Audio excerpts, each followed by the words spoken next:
Chị nói giùm nha, cô Dạ. Năm Ngọc Hà ở Tiền Giang Dạ. gửi 3 triệu đồng Y cho nâng Mách Bao. mua Ngọc Hà nơi khét Tiền Giang đó nghe cây chui lùi cạo con anh mơ to tiết con kê chờ chui giấy phong y nâng Dạ. năn Người cho dạ. chút xíu để có tiền để mà xả Dạ ha. dạ dạ cảm ơn cô Năm nhiều lắm. Dạ thay mặt gia đình của Mách Bao á, cảm ơn cô Năm Ngọc Hà. Nó không có Chị được hỏi vậy. sao mà Mách Bao lại khóc? Mù lè tay dùm phơ pê chế đấy phơ pê nó cũng như nó mừng á.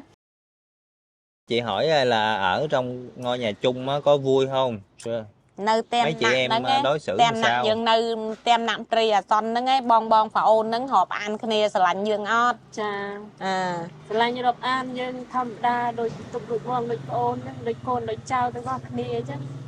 nó nói ở ngôi nhà chung rất là tốt, chị em ai cũng tốt tốt với nó hết á.